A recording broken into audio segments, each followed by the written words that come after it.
On Monday Night Football, the Philadelphia Eagles take on the Kansas City Chiefs. Actually, a game worth waiting around for. So that's coming up a little bit later. But until then, we will hang out with you and catch up on what's going on in the world of sports. We'll recap Week 11 of the NFL with the good, the bad, the ugly. You will not find the 49ers in either the good, the bad, or the ugly.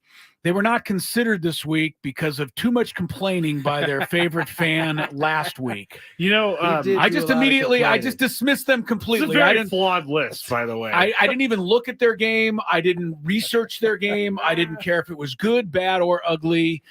Their complaining number one fan over there eliminated them from consideration this week. Sorry about that. I mean, this is a flawed list because you say every week, this is the best of the teams in the NFL. This is what we're going to do. Now you're going to say you're not going to put them in because of me.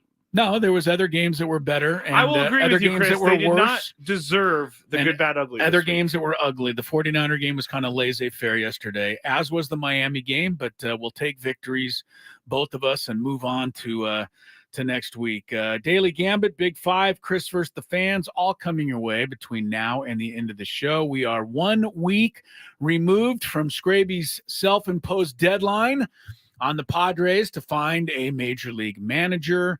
How are you feeling now that we are a week past when you said you were going to, I'm not sure what you were going to do, but you were quite upset that they didn't have a big league manager. Upset. They still don't have one. It's a week later, Skrabe.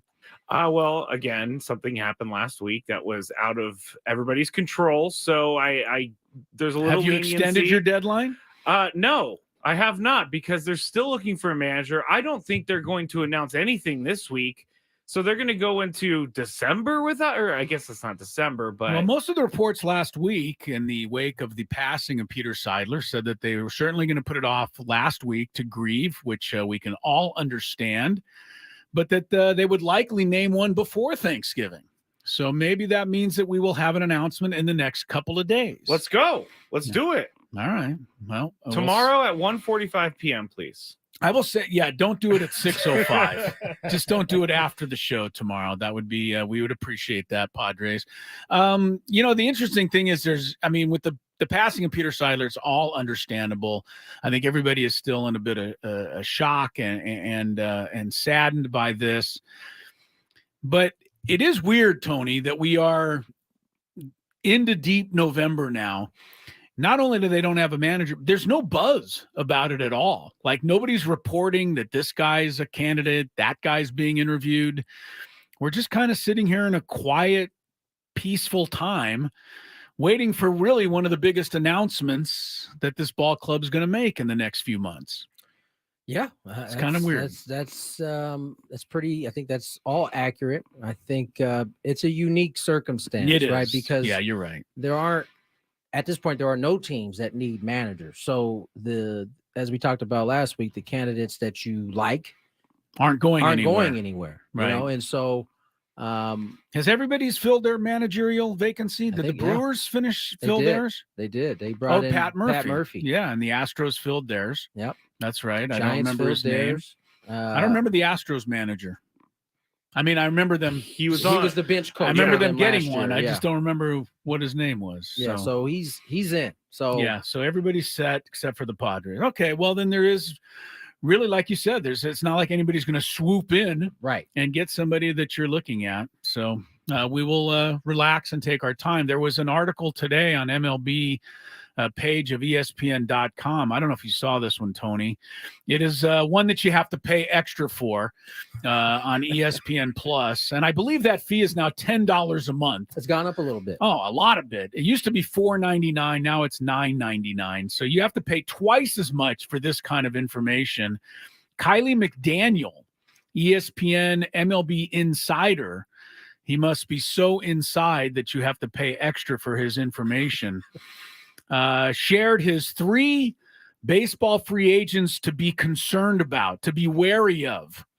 Guess who is number 1 on his be concerned about list? Blake Snell. Blake Snell. Yeah. I don't necessarily agree with Kylie McDaniel, and I imagine if Blake Snell reads this, he would just blow it off. But Kylie McDaniel says this is a pitcher who outperformed his peripherals. Skraby, I know that's not the word. Peripherals is the word. Is that the word? Yeah. I don't think I pronounced it Performed out properly, his and I figured you would jump in. No, peripherals. Okay. That's how you know. That is an that's how interesting you- word, that's though. actually Yeah. how you know Skraby wasn't paying any No, attention. I was. Because he I would have was. jumped on that. Yeah, he immediately. would have. Peripherals is fine. Snell outperformed his, whatever those are, by 1.5 runs. We know that he led the league in walks. This would be my one concern about signing Blake Snell, and this is what Kylie McDaniel points out. He says he's only thrown 130-plus innings twice in his career. And I don't know why that is a negative necessarily. That just means he should have a little more meat on the bone, as it were, a little leftover strength in that left arm. But Kylie McDaniel's comparing Snell to Carlos Rodon and saying he was the worst free agent deal anybody made last winter. So be careful of signing Blake Snell. It sounds to me like clickbait more than anything. That's low-hanging fruit. Now, yeah, certainly you can look at it in the terms of Blake not throwing a lot of innings. Mhm. He hasn't really in his whole career. But the flip side of that is an organization that's signing him now knows he doesn't have as much tread taken off his that's what. tires, Right. So, He's as you got said, more meat left on the bone. You could think of it in terms of he's now coming into that prime age where you let him go. You let him go. Now, I think the walks are part of who Blake is. You go through his career, he is always. You're going to have to live with that. You're going to have to live with that. And that means he's going to have a higher pitch count, which means he's not going to make it past 6 innings very often. He only did it 3 times all year. And here's the other thing is everything went perfect in terms of the walks and then it just not mattering. Even if it doesn't go, even if it goes, close to perfect, it will not look like it did this year. Now, Blake is certainly the type of dude that's in his mind thinks that's who he's going to be moving forward. Right. And he even admitted as such, as he said, as soon as I stopped getting mad at myself for walking guys, I started pitching great. As soon as he just accepted it himself. Right. But somebody's going to sign him to a huge contract, whether Kylie McDaniel writes these articles or not. So we'll see where Blake Snell lands. There's some people that think he could return to the Padres. I think that'd be wonderful. I think it's unlikely given the Padres, the rumors or the reports that said the Padres are going to be lowering their payroll some. Wouldn't make me believe that Blake Snell would be coming back here. 2 of the other guys on this be wary of list, Cody Bellinger, who was an MVP in 2019, went away for 3 seasons and then came back and was unbelievable last year. Kylie McDaniel says be wary of him. And the other is James Paxton, a left-handed pitcher with the Red Sox that I don't know a whole lot about. So we'll see. I'm just going to keep a little eye on those 3 guys, though. I always love these little articles that come out that just kind of take shots at guys. And then, mid-season, they're all 3 of these guys are on the all-star team. You don't hear from Kylie McDaniel. You know what I mean? Yeah, we'll see. We'll see how it plays out. Yeah, we'll see how it plays out. One free agent that Jim Bowden, MLB insider, works for The Athletic, thinks that the Padres could be taking a look at, a run at potentially is Jordan Hicks, big upside, fireballing right-handed reliever. I think he throws over 100 like every pitch, like 104, 103. He's in every that single range. pitch. Yeah, it's a he's had some injury issue, but when he's been healthy. Yeah, he's tough. He's obviously tough he's throwing pretty hard. I know one thing about Hicks, though, right? I mean, he's going to walk some people too. Yes. So part of his DNA as well. Part of his DNA. Let me see how many walks he had last inning, just to check him out here. He was with Toronto and St. Louis last year. Yeah, started with St. Louis, ended in Toronto. Yeah, ended up pitching. Let me see, 65 innings. He walked 32. Bad. That's not that bad. It's not perfect control, but it's not like being all over the place. About 1 every 2 innings. I can live with that as long as he strikes everybody out. We'll see where the Padres go. I think it's all kind of everything's taking a break right now, and it's okay. it's certainly okay. And, the Padres have plenty of time to get back to work here. And I'm sure that AJ Preller is going to be doing that shortly. Things are starting to they're starting to percolate a little bit in the free agency side. Yeah, we saw Lance Lynn, the Dodger pitcher, go to the Cardinals. Went back home today on a 1-year deal. 10 mil. $10 million bucks for Lance Lynn? Did they watch the game against Arizona in the playoff? Maybe they. I could give up 5 straight home runs, Tony. 10 mil? 10 mil. Wow. I've lost my mind. Or they've lost their mind, and I'm like, I'm sitting here.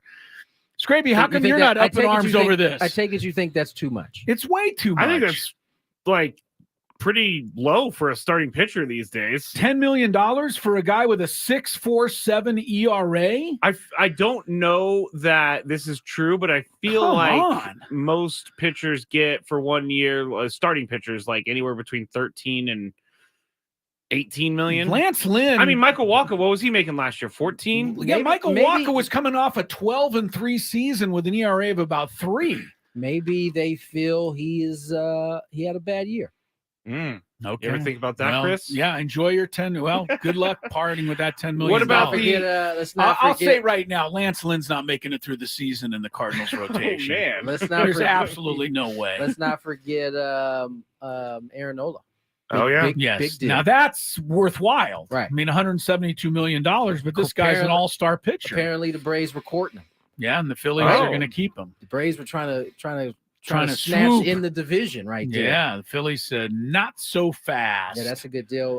The bidding for Yamamoto begins, I believe, now and goes through January 4th. Yeah. Expect it to be a big line of suitors in that. God, that would be amazing for me to be bid on. I want you so bad. I'm going to pay you this amount of money. I'll start the bidding on you, Skraby. I don't even want to try. I don't even want you to start.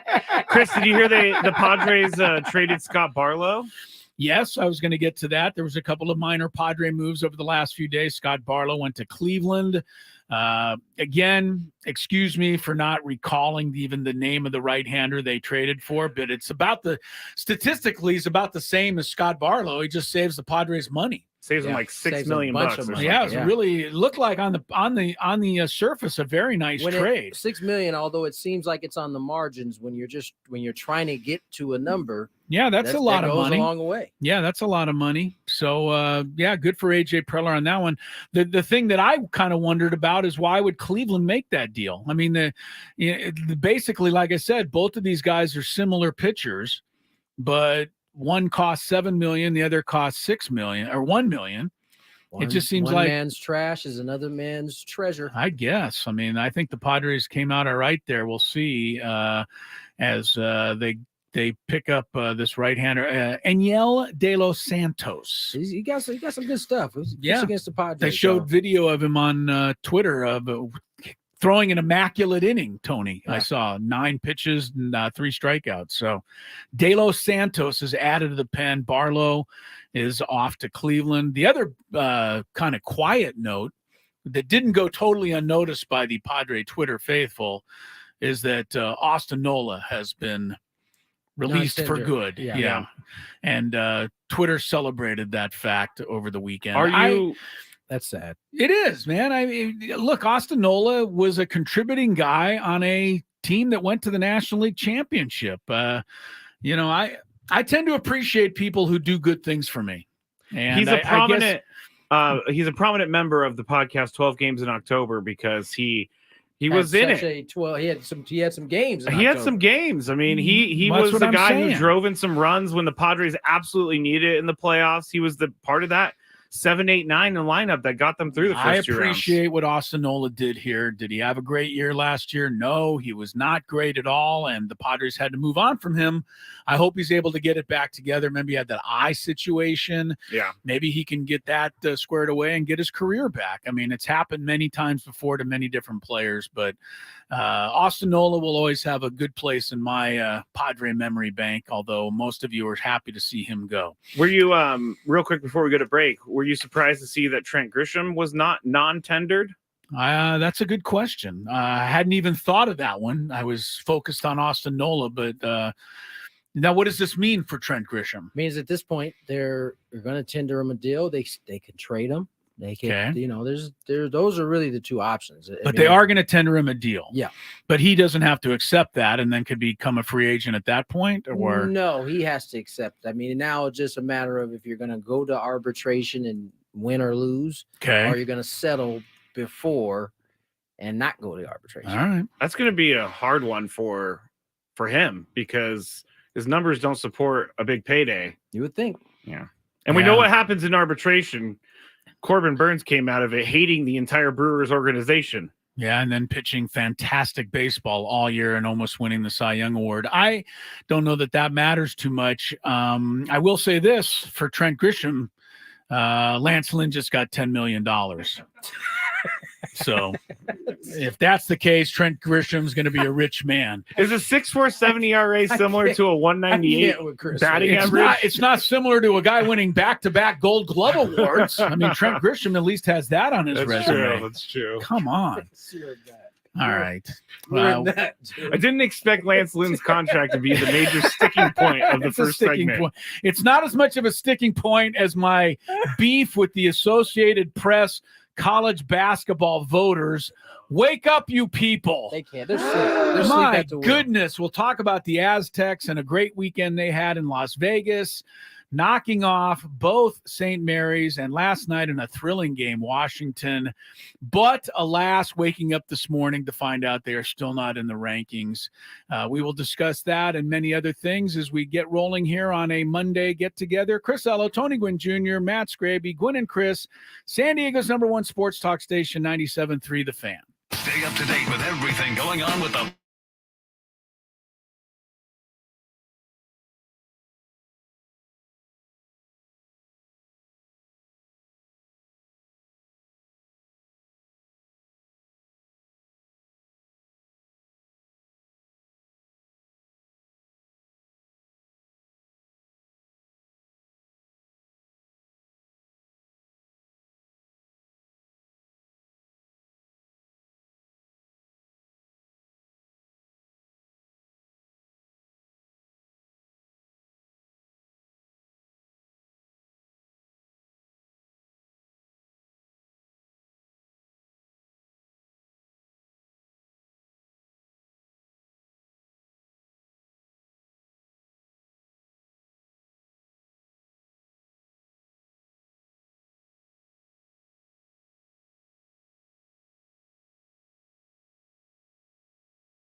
LAX.com.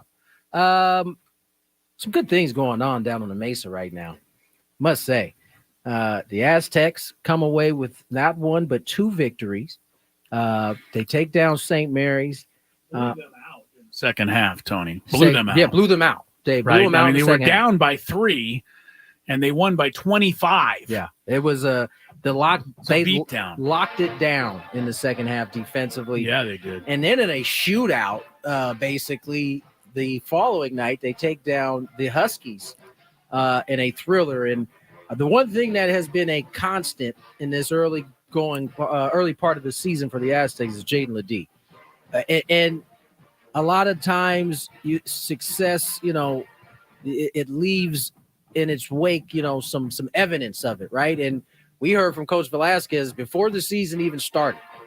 Jaden Ledee was a guy he mentioned by name and said he's one of the hardest working cats they have on his thing. I think he said he's seen no one work harder, I think was what he said. Yeah. And it looks like that in the way he started this season. 34 and 17 on 50% shooting in that game against the Washington. Absolutely outstanding performance by Jaden Ledee. Let me tell you something, Tony. They weren't all layups either. I mean, he was shooting 17-foot jumpers. He knocked down 3 in a row from the mid-range at one point, and then hit another one later in the game that they really needed. So, I mean, he's got the touch from 15 feet in, and obviously around the basket, they can't stop him. The thing that was most impressive about Jaden Ledee last night, Tony, along with the numbers that you just read, is the fact that he fouled out 2 centers. He fouled out the starting center, and he fouled out the backup center. But neither of them could guard him without fouling him. He shot 18 free throws in the game, and he's basically unguardable right now for the Aztecs. And, around him, everybody's playing really well. I thought Elijah Saunders had his best game, 16 points, hit 3 threes. Parrish looked good. Waters, Butler. Here's the thing with Butler. He can float around the game all night and not be heard from. And then when you're down by 4 in overtime, he hits a 3. You got to have that one, and he made it. And then at the end of the game, they're up by 1, and Brooks for Washington, who had scored all of their points in overtime, is dribbling to the hoop. Butler steals the ball.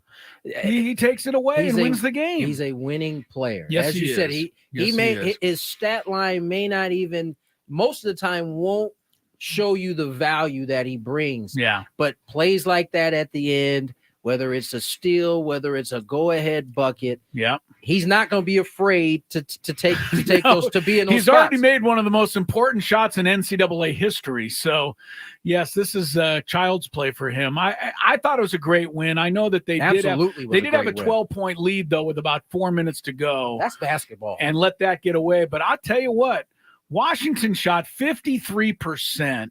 They were making good shots. The Aztecs did have a couple of turnovers down the stretch. They got to clean that up.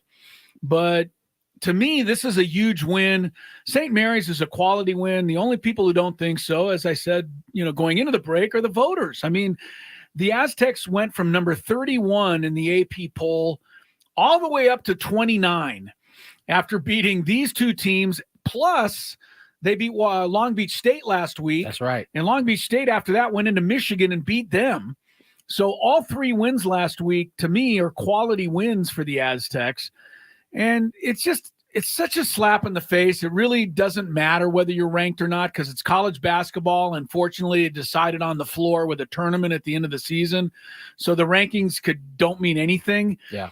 But it's still a slap in the face to your program when you were in the national championship game last year. You get wins like this. You're 4-1. You've got a guy who's probably an All-American candidate the way Ledee has started the season. Yeah. And voters aren't smart enough to even put them in the rankings. That's pretty annoying. They're always slow to the party out this way. Yeah, they're always slow to the party. Mark Ziegler said maybe the game ended too late last night for people to really see what happened. And that's what we normally do. We give them an excuse. We give them an excuse. They don't deserve an excuse. No, they don't. If you're voting, make sure you get all the information in before you turn your ballot. Yeah. I mean, show a little responsibility. I mean, if the Aztecs game is at 11 o'clock on the East Coast, so be it.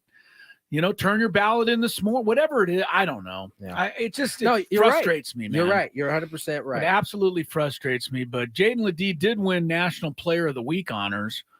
And I guess so. I mean, he's getting 30. He's getting a double-double, 20-10 every game. Now, he has the rare combination, at least at the college level, of size, strength, and quickness. Yeah. He that was part of the issue for the big men for Washington. Not only was he too quick, but he was also too strong. Yeah, that's why they both fouled out, both of the big guys. I mean, he's going to be a handful for anyone all season, and I'm looking forward to it. I know that this I would love to see. It's not going to happen, but I'd love to see Ledee have to go up against the big guy from Purdue. Who's the National Player of the Year, and he's probably going to be he's already been anointed as the National Player of the Year this year.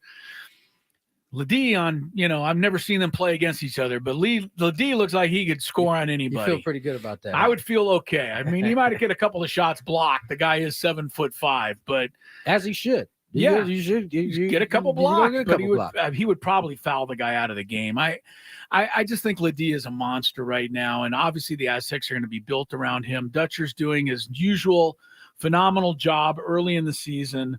And it's the gift that keeps on giving. I mean, every winter now, we as sports fans in San Diego are treated to something spectacular from this basketball team, and we should appreciate it. Yeah, no doubt about it. Unfortunately, on the gridiron, it didn't go as well for the Aztecs. They go down 24-13. I ran into Brady Hoke on Friday.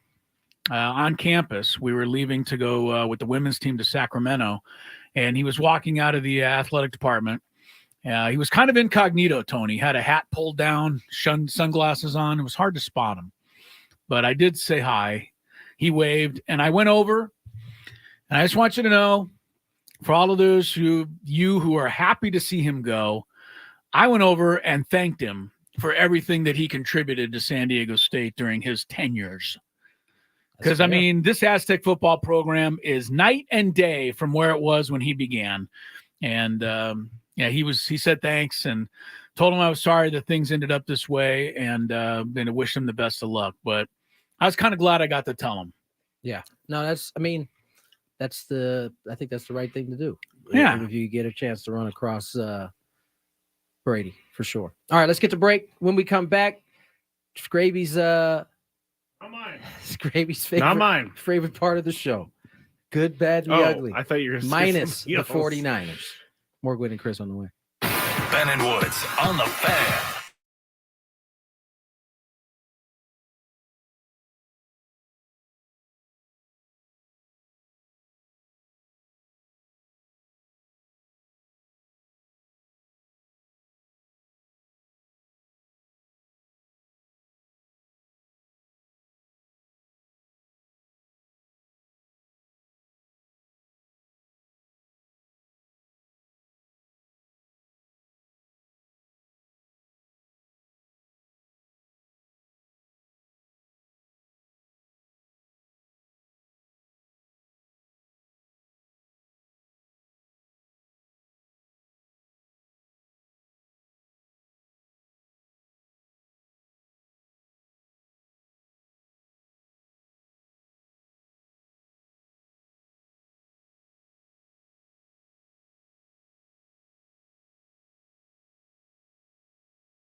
everybody can. Gosh. Oh my God! Last week, This is Tony, when did you he go should- crazy? This is when you should play that sounder.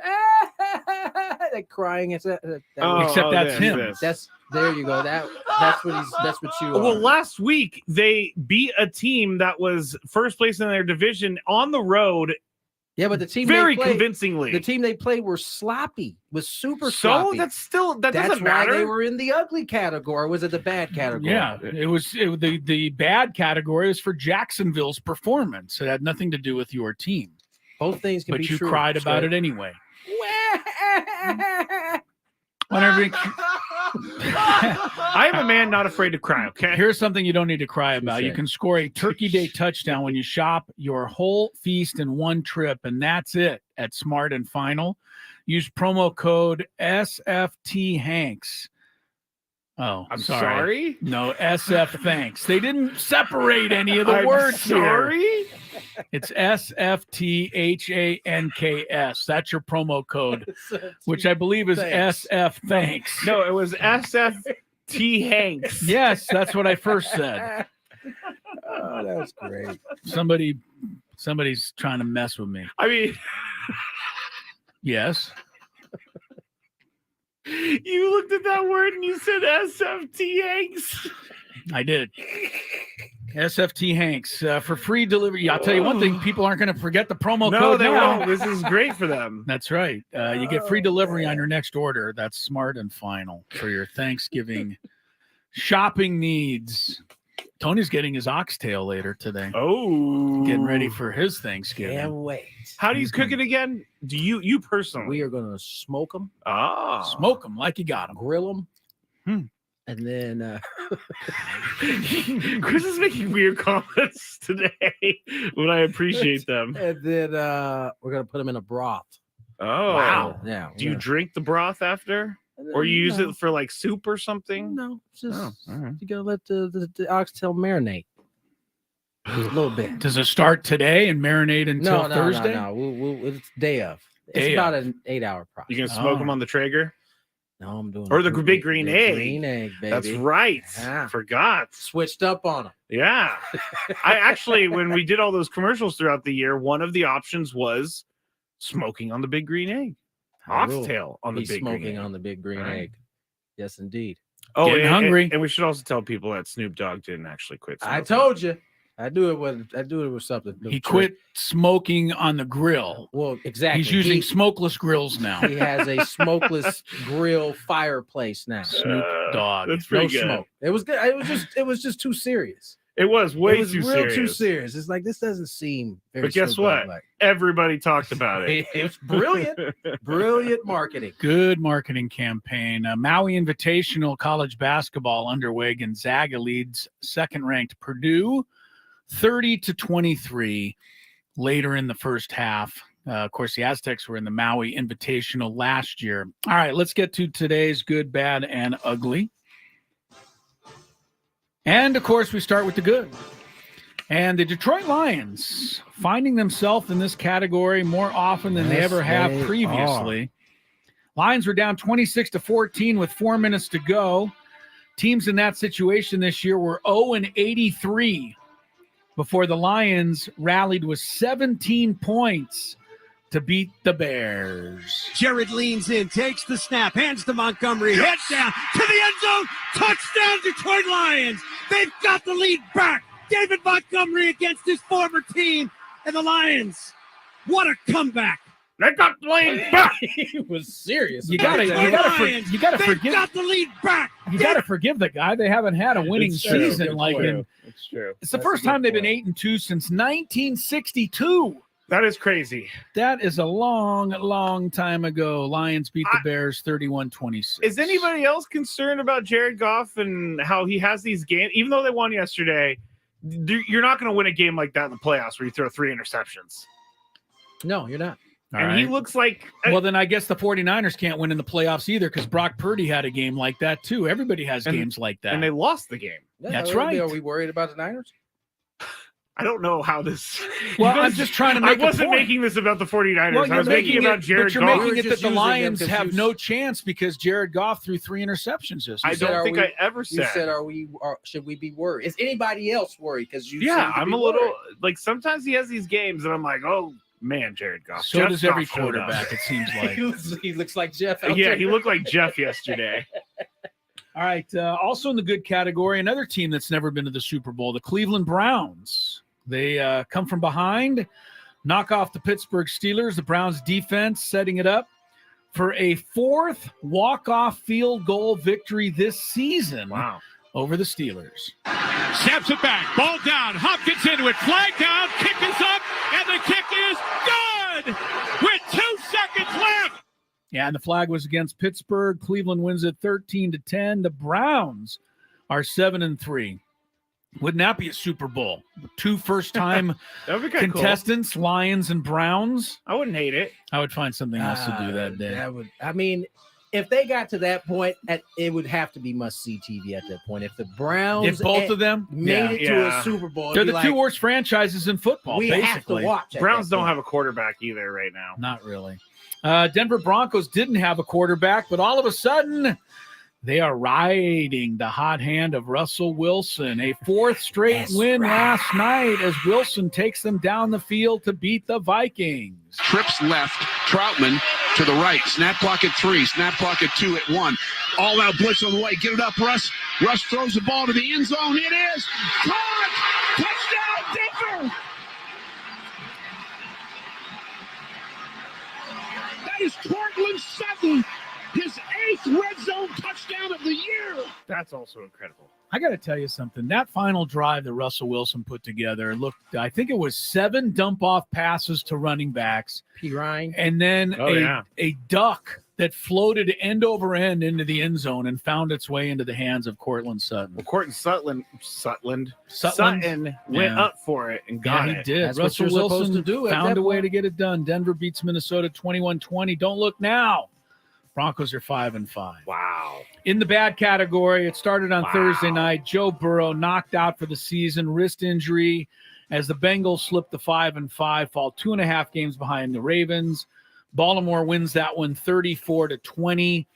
I don't think we'll see another Bengals-Chiefs AFC Championship game. Not with Burrow No. not playing. He's the only one that's been able to go into Arrowhead and Yeah. win. Burrowhead. Yeah. Well, Shit's that won't right. be They're happening calling it anymore this Burrowhead. year. He's Patrick Mahomes' daddy, according to the Cincinnati Mayor. That's right. I forgot all about Cincinnati Mayor. You jabroni.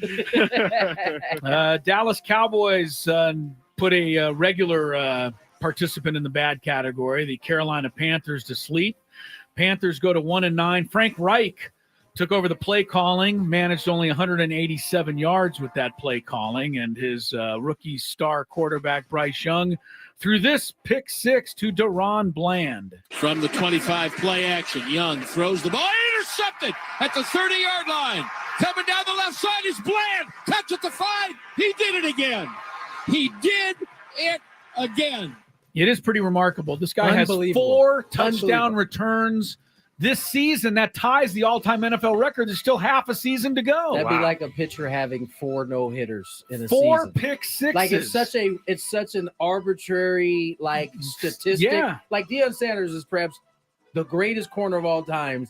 Never had that many Not pick like sixes this. this season. Okay, so did you already say who the current record holder is? Or did he just tie it? He's tied the record. Okay, did you say who it was? I don't know. Do I know who it is? I'm just trying to guess. Oh, I don't know who it is because it's an arbitrary stat. Right. It's probably Oh, not. pick 6, you don't know who. Oh, okay. I'm just saying, like it could be. All right. It could be a guy like this guy this Yeah, year who yeah. is, I'm sure a good corner, but not pick. I was going to guess pick Darrell six worth. Revis or something. He wasn't really a pick 6 guy. I would I'm say trying to look Deion this up. probably had like 3 that one year with the Niners. He did. He did. I typed in who holds the record for most pick sixes in one season. Jameis Winston came up because he threw the most. He did. He threw like 30 interceptions. Sorry about that, Jameis. I didn't mean to put that down on you there. I'll look it up. Look at Eric Allen, Oh, San Diegan. wow. Eric Allen had Yeah. 4. Dang. And Yeah, three Eric Allen on our guys. show. Yeah. as a Yeah, matter of Eric fact. Allen. 2 other guys back in the day before Eric That Allen. makes Okay. sense. So That there's makes sense. 4 guys with 4 pick sixes. Deron Bland is one of them. Tennessee Titans find their way into the bad category after laying an egg in Jacksonville. The Jags go up 27-0. The Titans fall 4 games below 500 for the first time in 13 years. Moves to his left, still looking. Now he's going to run it to the 5, to the pylon. He dives. Touchdown. Trevor Lawrence dove for the pylon, and Jacksonville is in the end zone. Don't look now, but only one team has a worse record in the AFC than the usually very good Tennessee Titans. That team, Bill Belichick's New England Patriots. Wow. So, yeah, the mighty have kind of fallen in the AFC. Jacksonville goes on to win it handily, 34-14. In the ugly category, the New York Jets. Zach Wilson did not complete a single pass to a wide receiver through 2.5 quarters. Finally, Robert Saleh had seen enough. Seemed like Zach Wilson was made for this category. The Buffalo Bills, meanwhile, they went wild against the Jets. Sorry. Back to the shotgun he goes. Here's the snap. 3-man rush. Jets dropping 8. And the pass is complete to Shakir. Gets away from the tackler to the 40. 35-30. Doubles back to the 20. Still loose. He's going all the way for the touchdown. 81 yards to pay dirt. Khalil Shakir. Wow. It was a hell of a move he put on it about the 25-yard line. Just like broke that guy's ankle and doubled back, as the broadcaster said. I love that when they make some guy fall. It's so bad he doesn't know where to go. He just falls. Has no chance. just like, He's just like, oh gosh. I'm out. Yeah, the Jets have no chance with Zach Wilson. Robert Saleh today did make the announcement that he will be benched for good. Tim Boyle, a journeyman quarterback, will make the start Friday against the Dolphins. That's all bad. Yeah, it's not listen, good for the you Jets. can't say Robert Saleh didn't. He hung in as long as he possibly could. At this point, they are at risk of not even getting in the playoffs, which would make Aaron Rodgers coming back pointless. So if you're going to try to save whatever season you got left, Yeah. now is the time to make the move. He hung it out as long as he could. He What did. does this say for Zach Wilson moving forward, right? He was handed the job. He had it taken away. Then due to injury, he was thrust right back in there, and they gave him 11 weeks to try to figure it out.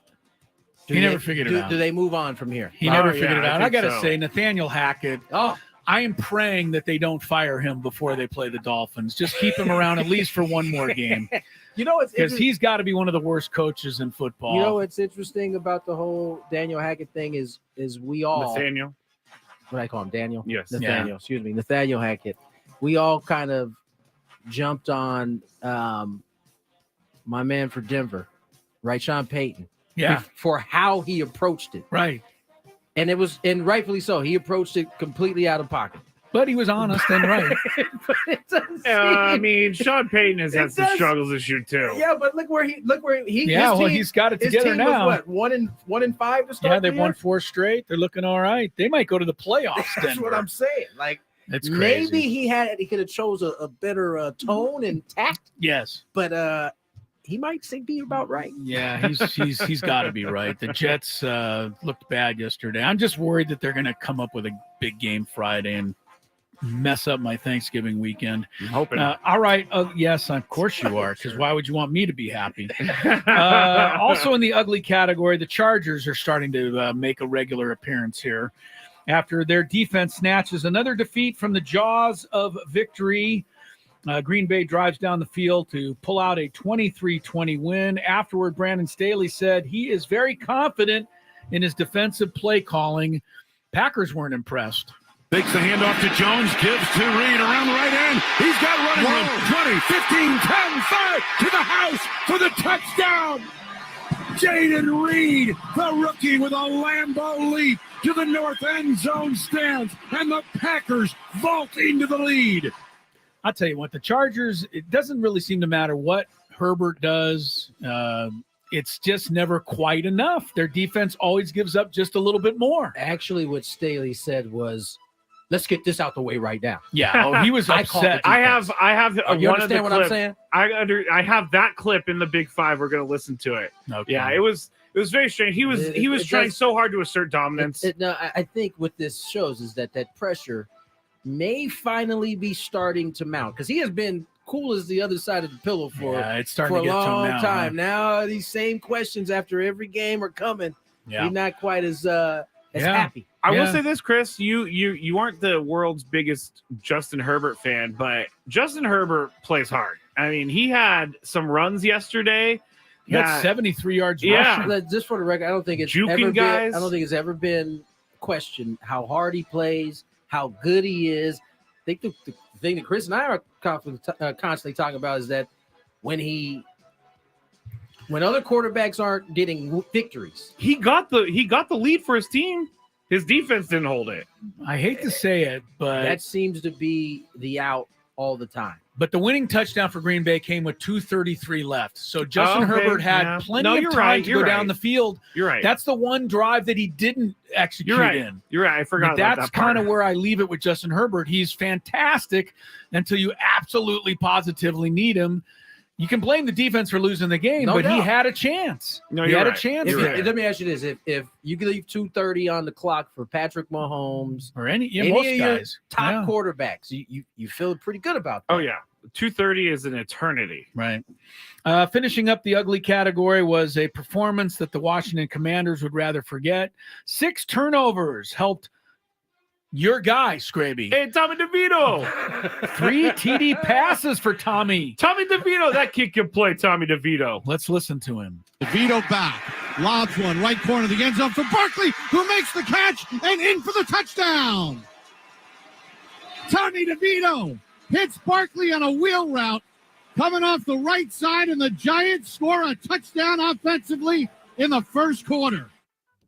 Listen to the broadcaster. He was stunned. The Giants scored a touchdown. I tell you what, not only did he get a victory, when he got home, his bed was made. I was gonna say Dinner was cooked. that guy. He's living the life. He right now. made a huge mistake by being so open and generous with the fact that his mom still makes his bed and cleans his room and does his laundry. Daddy, Like, it's time to get out your mom's you house, got man. to. You're an Come on, NFL. man. You're making at least $600,000. You are just cheating the game right now. Go on out, get your own place. How many times do you think people made that joke yesterday? Well, at least he's going to get a home cooked meal when he gets home. Everybody made that joke yesterday. Giants won it 31-19. Daily Gambit and other stuff is coming up next.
Talk it is.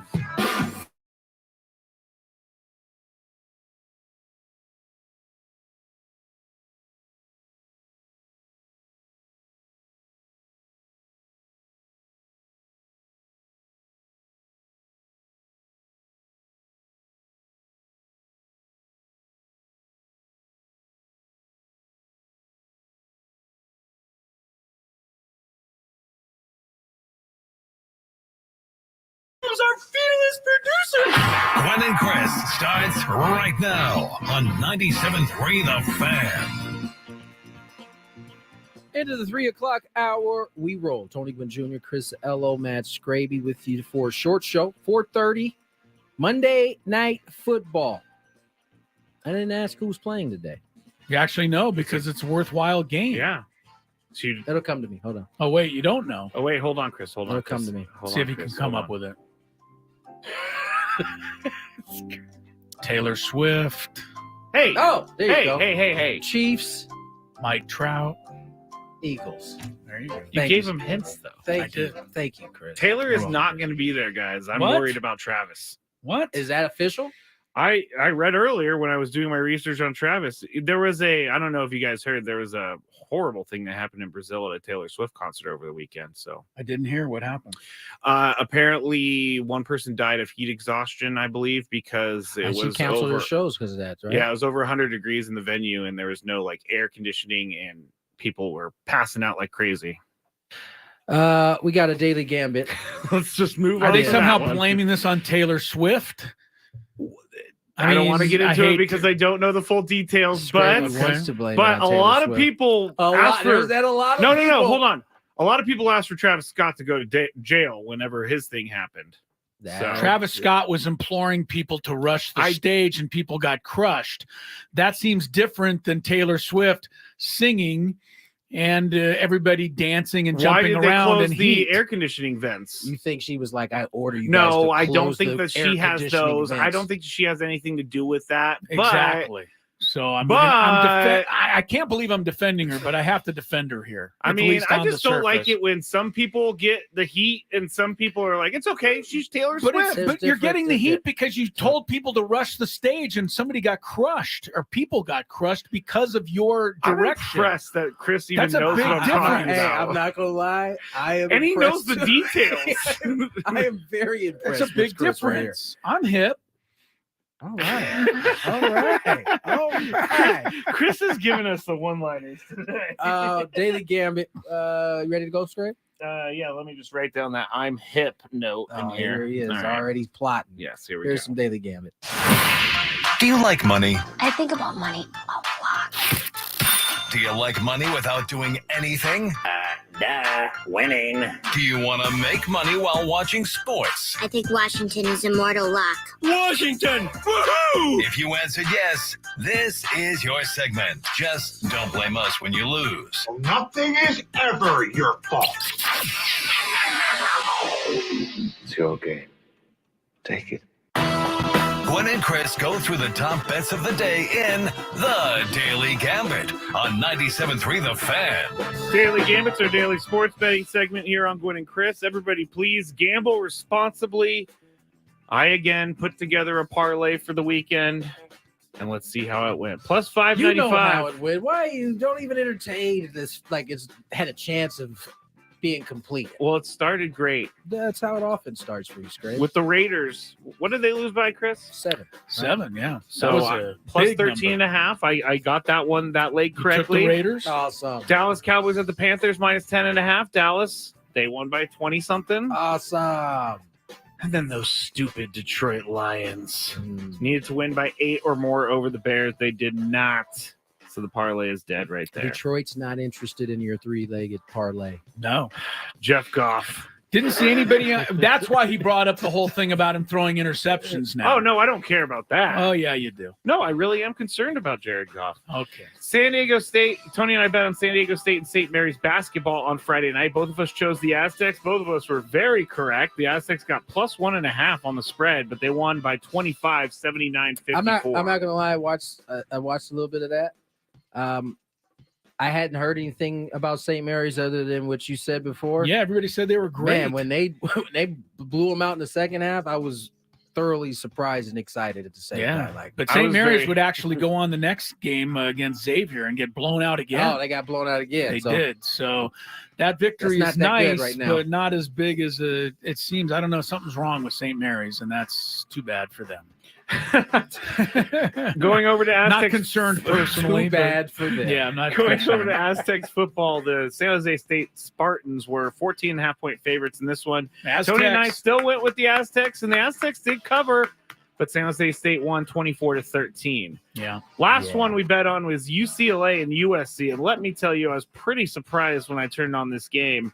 USC, they were 5-point favorites in this game. It was a choose your own adventure. So Tony chose the USC Trojans -5. I went over 63.5 total points. We both lost. Both of us lost because the score was UCLA 30, USC Shout 20. out to Dave Marcus and his fake UCLA boy, his Bruins. Yeah. He shouldn't even be allowed to say his Bruins because it should be his Aztecs. The bad news for Bruins fans, and that includes you, Dave Marcus, is that this victory may keep Chip Kelly around for another couple of years. So be careful how much you celebrate this win. He could have been fired had they lost, and you could have got yourself a real coach at UCLA. He's back. Instead, he's going to probably come back. So that's one of those victories that may be painful down the road. You think they'll come to the Holiday Bowl? Yeah, pretty sure they're going to give him a call. Honestly, do you think if UCLA qualifies, do they have to give them the spot? No. Okay. No, the Holiday Bowl chooses after whatever the pecking order is for the Pac-12 team. They choose what's but they left. choose whatever's left. So they're going to choose. The Holiday Bowl, I think, would like to have USC, frankly, and I think USC could fall to them. USC's never come to the Holiday Bowl before. Never. So well, don't hold me to that, but I'm thinking that's true. I can look it up. I'm going to look it up too. Right now? Yep, but I will tell you. I don't remember them coming. Maybe they snuck one in. 2019. I feel like they did come. They did. Okay. So, all right. But it's going to be cool to have them for a second time. That's what I meant. Oh, Iowa crushed USC 49-24. Yeah, USC didn't feel like being here. Oh, that was the last Holiday Bowl before the COVID. Yes, exactly. Yeah, that's right. That's what that was. Everybody knows Tony Kornheiser, but to get him unfiltered, check out the Torney Kornheiser Show podcast. The iconic voice of PTI is a roller coaster of wit and wisdom. It's smart, it's funny, and it's his unique perspective on the sports world. Unleash your curiosity and join the conversation. Follow the Tony Kornheiser Show on the free Odyssey app or wherever you get your podcasts. My same game parlay for tonight between the Eagles and the Chiefs is +75. Goes like this. Jalen Hurts is going to score a rushing touchdown or an anytime touchdown. It's going to do one of those stupid little tush pushes, and he's going to get in. Patrick Mahomes is going to have over 26.5 yards rushing. Patrick Mahomes is quietly putting together one of the best rushing quarterback seasons so far this year.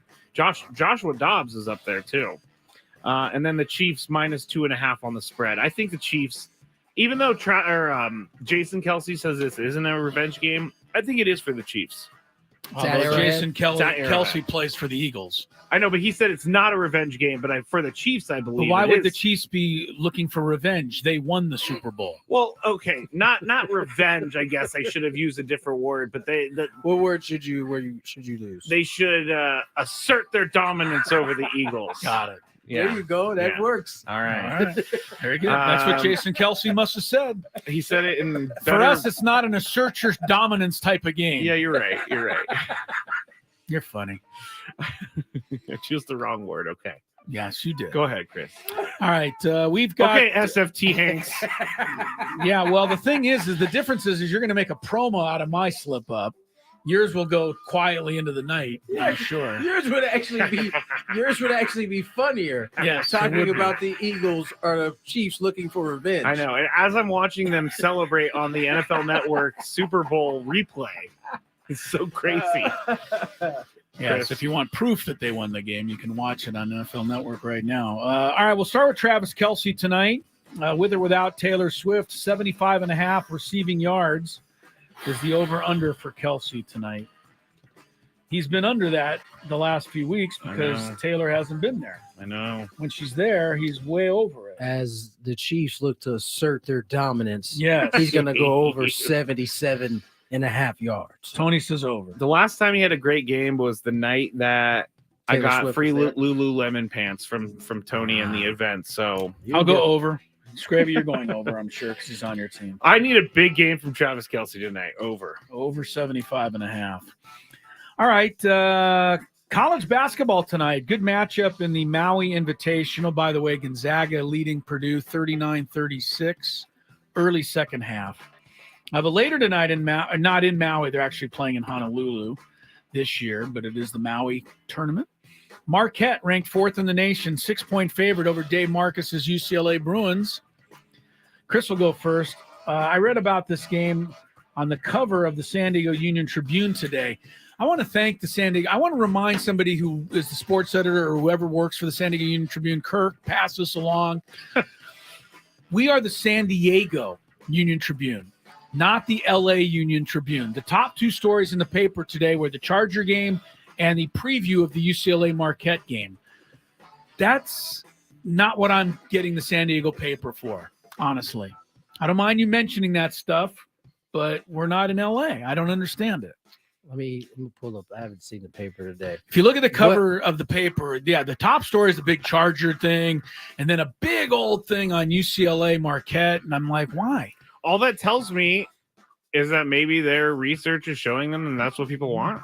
It's telling me that they're making wrong decisions. Well, what could have gone on there today? I don't know. Maybe I don't know where the Aztec basketball game was. Well, maybe it was too late to print. It was over at 9:30. It's too late, I guess. I don't know. All right. Well, the Union Tribune knows me an apology and an explanation. But nevertheless, I read so much up on Marquette and UCLA's injury problems that I'll take Marquette minus the 6. Skraby. Same. Tony. Same. Doesn't want to go for Dave Marcus's squad. All right. So we've all three agreed on both bets so far. Clippers at San Antonio tonight. Clippers do have a win finally with James Harden. With that, they're 8.5-point favorites on the road against the Spurs. Skraby. Oh, man. How's James Harden doing? I know they got a win finally, but He was the reason why. They got a win. I don't know what their overall record is. I think they're 4-7 or something. Spurs aren't doing a whole lot better than that. In fact, they're doing worse than that. I'm going to go with the Spurs. Thought you might. Tony? Spurs cover. Spurs. Clippers. 8.5 on the road? That seems like a lot. That seems like a lot, too.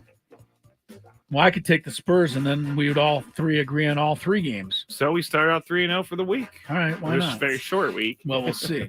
NHL final game on the board. The Kings 7-0-0 on the road this year. Have not lost a game away from home. They're 1.5 goal favorite at Warriors. Arizona. Dang. Yes. Tony? Oh, at Arizona? At Arizona. Kings, baby. Kings.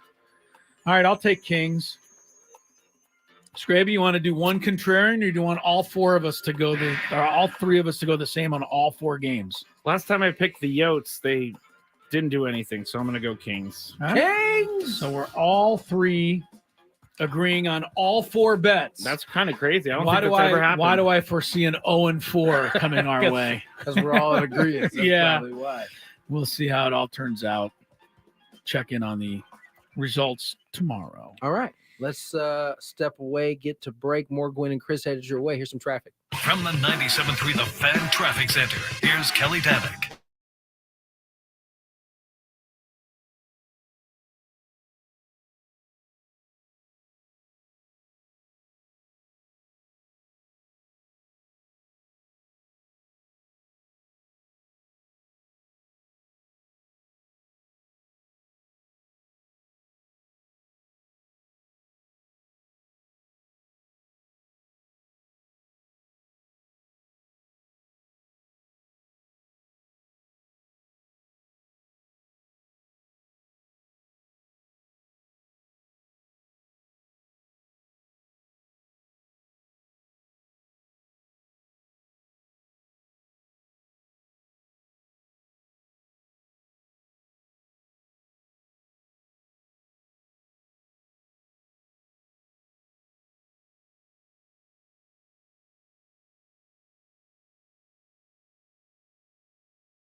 Skraby's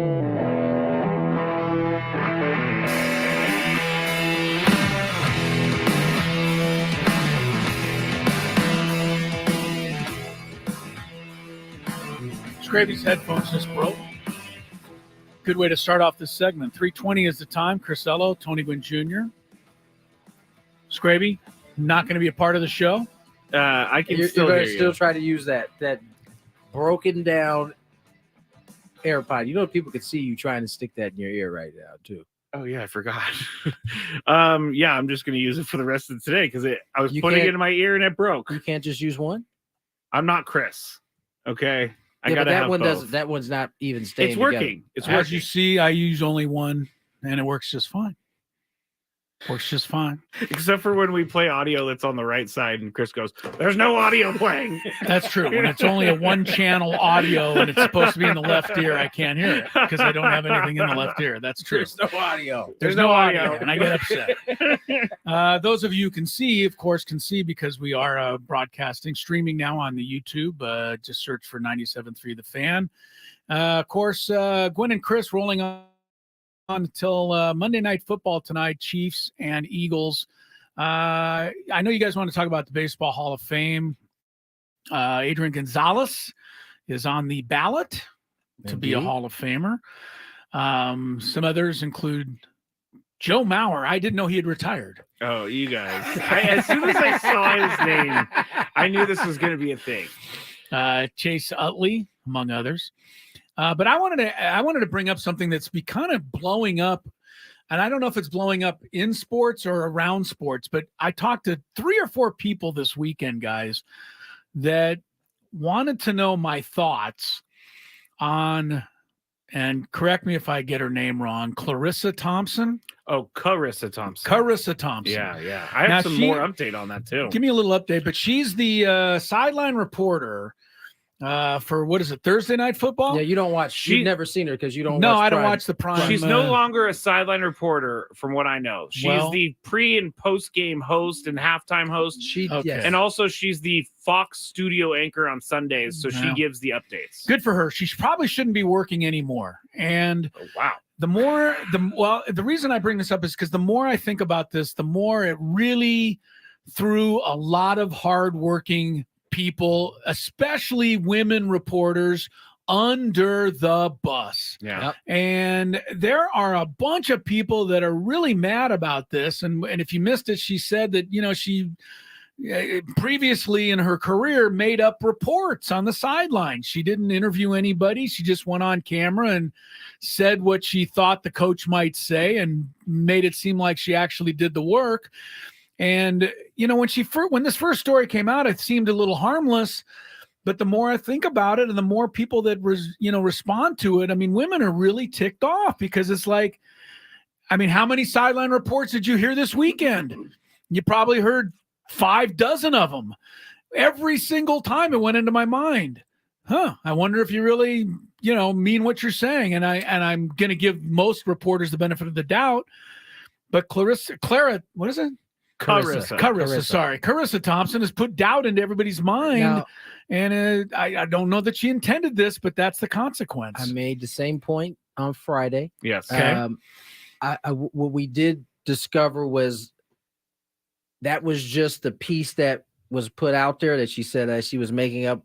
If correct me if I'm wrong, Scrape, there was another piece to that gave it a little bit of more. I have more clarity. Context on everything. Now, more context because she came out on Friday or Thursday and she put up an Instagram post saying, "Here's what happened." The first is the thing I think is important to know. So she said this was very early in her career. It wasn't like an everyday thing. There was a time where during the week she'd be talking to the coaches.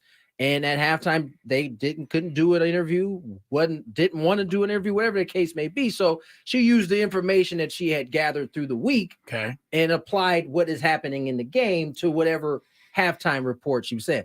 That being said, your point still remains the same and true. In whether it was harmless, whether it was just, off the cuff, it did hurt a lot of women. And you could tell that in the reactions that you got from other women who do the job on Twitter. Yeah. And as I said to Skraby on Friday, listen, I work with a lot of women in this industry, and I don't know of one that has ever made up something or hasn't done the work to be able to speak on whatever they're speaking on. That's right.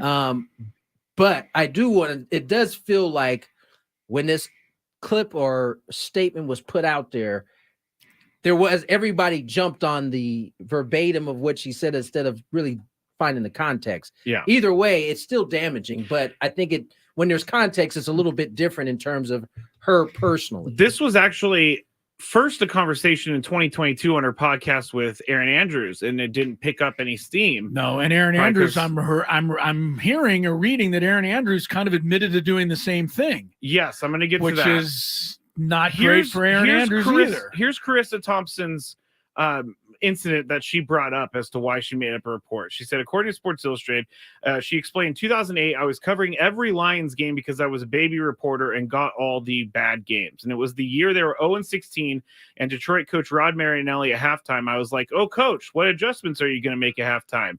He goes, that's a great perfume you're wearing. I was like, oh, blank, this isn't going to work. I'm not kidding. I made up a report. So that's what she said. And then Erin Andrews said the same thing. Like, sometimes they don't say what you really want them to say, and so you kind of have to make it up, which, number one, that's not okay for a coach to say. Like, do your job and say what your adjustments are going to be, not that your perfume's nice. Yeah, that's unfortunately, Rod Marinelli just got thrown under the bus. Unfortunately, that's not surprising at all. But again, regardless of why you had to do it, it's one of those things that you just keep to yourself, right? Like inside secret. You did what you had to do in that situation in order to do your job because the circumstances presented itself that you couldn't do the job the way you needed to. Right. So you do what you do, but especially because of the ground that women have to cover in this industry anyway. Speaking on something like that, Chris is 100% right. Do you know how many people watch games this weekend or Saturday, Sunday? Oh, I saw it all over X. You saw it, right? All Everybody over. Was like, I wonder. Which I thought it was kind of funny because, did you make that up? And that is a consequence of those words in last week's story. No doubt. And it's going to be like that for a little bit. Yeah, she let the wrong cat out of the bag because there are tricks of the trade, but just do your tricks of the trade and keep move it on. Moving. Yeah. Yeah, we didn't need to hear that. I'm not thrilled to hear Erin Andrews' name connected with it either, and I don't know what her circumstance was, but I've never been a huge Erin Andrews fan. I think she's highly overrated. Tell me why. Why? Yes. Because I don't think she adds anything to any broadcast. And people think when she speaks, people stop everything they're doing to listen to what she says. I don't think she ever says anything that adds much to the telecast. I'm going to play you for a second. Who are these people? Who are the people? Yes. Who are the people that say They are the people that think Erin Andrews is drop dead gorgeous and have to stop what they're doing every time she opens her mouth and talks on television. I don't know anybody like that, but okay.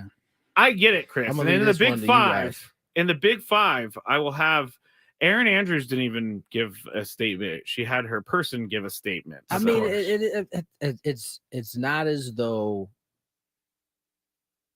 it's not a surprise that there would be a time where they couldn't get a coach or somebody out there to do it. So again, it's more that it was spoken out loud, and it was spoken out loud twice. Like, you got away with it the first time. No one really. Yes. She starts the next. No one no one paid attention to it. I've said this once before, but I haven't been fired yet. Like, so to me, that also says that you kind of know you probably shouldn't be saying it, but you went there twice, and unfortunately, not only is Carissa going to have to keep talking about this, but now all the women are going to be questioned in terms of what if they're doing their job. And that's not fair, but that is the consequence that Chris is talking about. Yes, indeed. All right, we'll see where that goes. Big Five is coming up. More Gwynn and Chris is on the way. The biggest fan contest is back on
3:36 on the clock. Tony Gwynn Jr., Chris Ello, Matt Skraby currently playing Untangled the Cord with his janky headphones.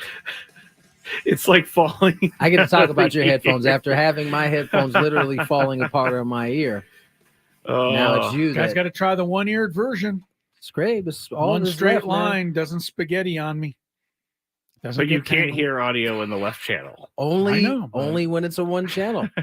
Yeah, When it's two channels, he's 99% of the good. time I'm good.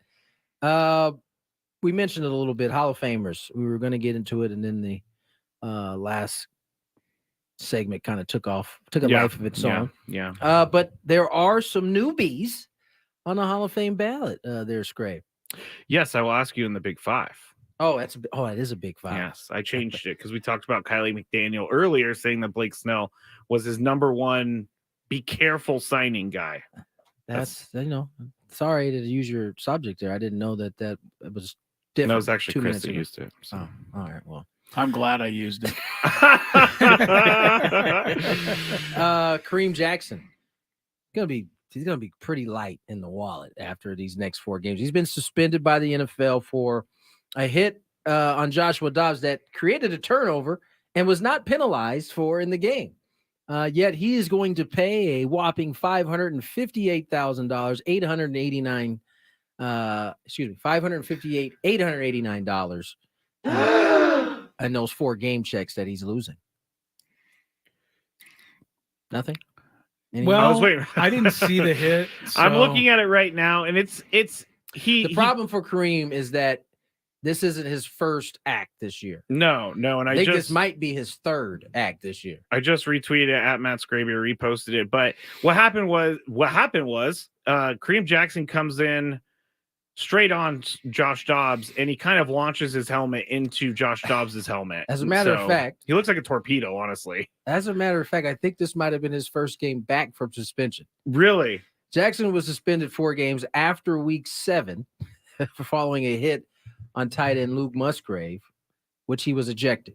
The suspension was reduced to 2 games after an appeal. He forfeited $279,000. So he's up to $700,000 in fines. I think it's $800,000. Well, look, Chris, Goodness, start tackling people with your arms. Look at him just like kind of launch himself into Josh Dobbs like head first, like everything that they teach you not to do in the NFL. He did. He's playing by the old rules. Dick Butkus did every Sunday. Again, by the way, Skraby, before that suspension, Jackson had been fined 4 times this season for unnecessary roughness, a total of $89,600.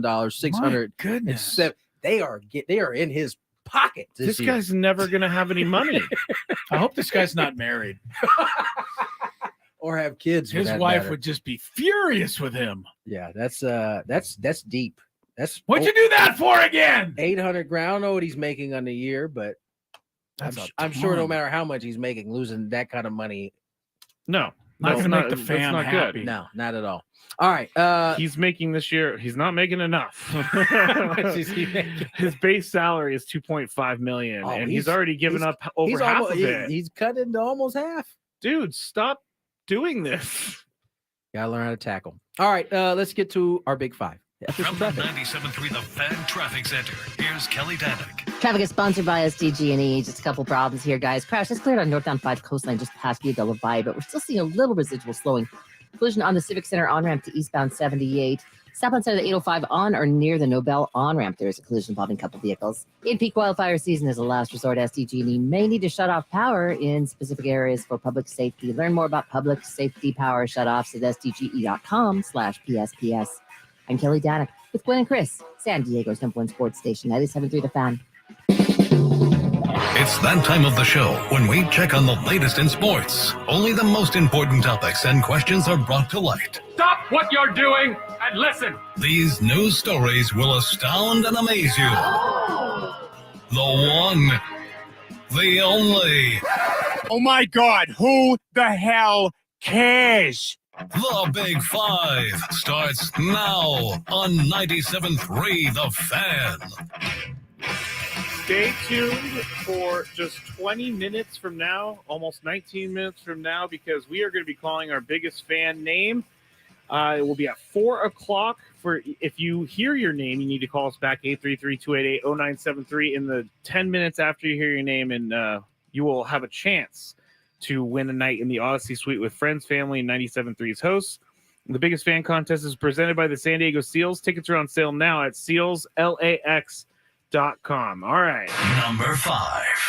Now, as Tony said, there are some first-timers on the ballot here for the Baseball Hall of Fame that were announced today. I'm going to go through the list real quick.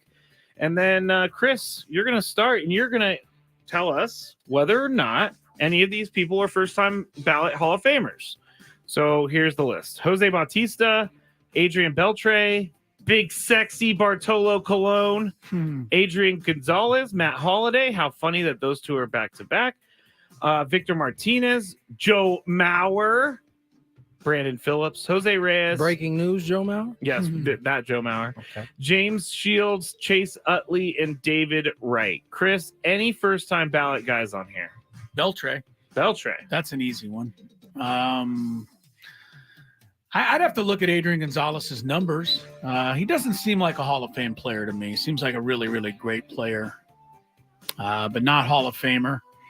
What about Joe Mauer? Yeah, honestly? Joe Mauer is very close too. I'm a little tough on the vote, but I also don't like the old. Well, I'm going to vote him into the Hall of Fame, but not on the first ballot. Right. Like, what changes? You're either a Hall of Famer or you're not. Joe Mauer, I'm looking at him 4 times in the top 10 MVP in 5 years. At the catching position. At the catcher position. Did win a batting title at the catcher position, or 2 of them. You know what? I think I might put Mauer in. I think I'll put Mauer in. So those are my 2. All right. Beltre and Mauer. Yeah. Tony, any first-time ballot guys outside of Beltre, or do you agree with those? I do agree with those. Okay. Beltre, Mauer. You know, there's some really good players on here. You know, Chase Utley, I think he's short. David Wright probably didn't stay healthy enough. Blew me off for an interview once. Never vote for that guy. Told me he had to do some work in the pregame. Then he went over and watched TV for half an hour. Just lied to me. And then flaunted the lie. That would bother me too. I'm not going to lie. That would bother anybody. I'm not going to lie. Hate to say it. Don't tell someone you're going to do something and then not do it. Just say no. Just say no. Yeah. Don't feel like doing the interview. Yeah. That would have been acceptable. Tony. Sorry. I digress. You guys good? Yeah. Yeah, those are 2. All right. So Adrian Beltre and Joe Mauer. We will keep an eye on that. Now, you guys haven't heard about this, or we haven't talked about this. Number 4. There's some drama afoot down at the LSU women's basketball team right now. Star player Angel Reese has not been with the teams for a couple games now. She didn't travel over the weekend with the team. And prior to missing last Friday's game against Southeastern, Reese was benched in the second half of the Lady Tigers' 109-79 win over Kent State. In that game, she scored 11 points and grabbed 5 rebounds before she was pulled. There's no real information on why she was benched or didn't travel with the team. The head coach, Kim Mulkey, spoke to reporters on Friday and basically said, we are going to welcome her back when it's time to welcome her back. We want her on the team, kind of thing. So, Tony, Reese actually broke her silence posting on X yesterday. She said, quote, please don't believe everything you read. Tony, who's this a bad look for? It's probably if there is a bad look here, it's probably Reese. But we don't know what's going on with Angel. There's rumors that she is ineligible or on academic probation. And if that's the case, you know, that's kind of, you know, some of the things that can happen to, you know, a collegiate athlete. And I imagine with a lot of different distractions, especially for her, being that she's one of the highest grossing NIL, that could be a little bit of an issue. So, I mean, it's not the end of the world. She can figure it out in the classroom if that is true. If it's not, as her coach said, they'll welcome her back. We don't know enough to really say who's this look bad for or not. Well, she said, please don't believe everything. Well, that's what one of the rumors was, is that she's academically I didn't know ineligible. that part. Yeah. I heard where I read over the weekend that it was like insubordination type of thing. Could be. But who knows? But that hasn't been revealed or anything. Chris, who's this a bad look for? Well, it's a bad look for her. I don't. Who else would it be for the coach? Maybe the coach. I don't think so. I mean, the coach is trying to protect her. Yeah. But unfortunately, in protecting her, she's opening up an entire can of worms for us to insert our own narrative. Yeah. We've talked about this before. Yeah. If you don't come straight, then we'll just make up what we want to make up. That's not. And if you're okay with that, great. Then it works to your benefit. Like, Then if you don't great, care, we'll just make it up. But I feel bad for Angel Reese because she's taking shots from all angles right now.